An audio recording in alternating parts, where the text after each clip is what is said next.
Hi guys, Beck Fing here for the Young Farmer Business Program, and I'm here to talk to you about one of the most important requirements under work health and safety, and that's training. One of the most important things you'll do in your business, whether it's on your boat or on your farm, is ensure that anyone that is required to do a task on your behalf, that they have the appropriate training and instruction to do so. Let's have a think about what this looks like.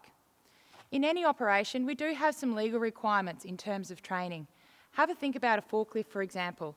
In the instance you operate a forklift on your farm or on the dock beside your boat, anyone who operates that piece of equipment requires a licence.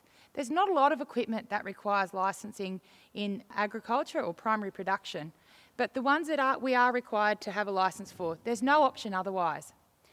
Outside direct licensing, there are some things we require accreditation for. So for example, anyone who applies, handles or stores chemicals is required to have a chemical accreditation. I'm not suggesting that this is the start and finish of the list of legally required training, so make sure you're across it. So if we have got a handle on our legally required training, is that enough? What about if we're operating equipment such as that's behind me? Equipment that we'd deem to be high risk.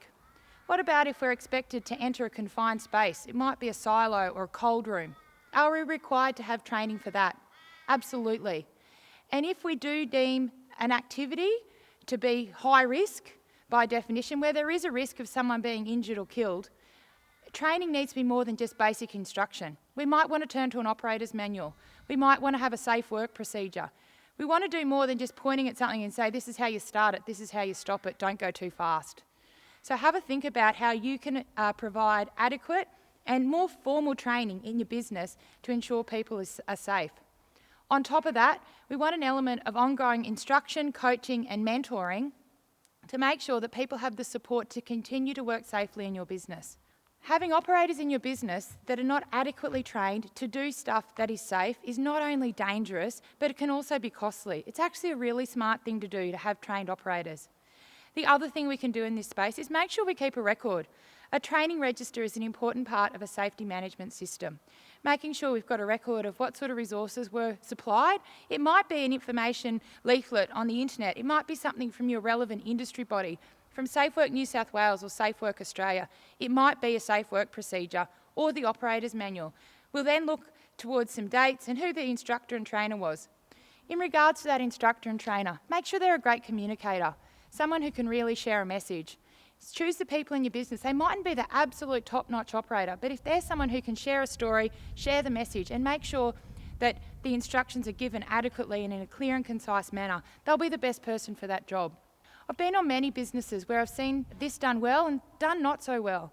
I've seen businesses where there has been an incident, and one of the first things that was asked of the owner or operator or manager was what training was provided. If there isn't adequate evidence that the training was sufficient for the level of risk that the person was put into, you can find yourself in some really hot water. That being said, you can also cost yourself a lot of time and a lot of money having inexperienced and untrained operators. So do yourself a favour, guys, and make sure that anyone that's asked to do something in your business, whether it's on your boat or on your farm, they actually have the confidence to do safely and productively.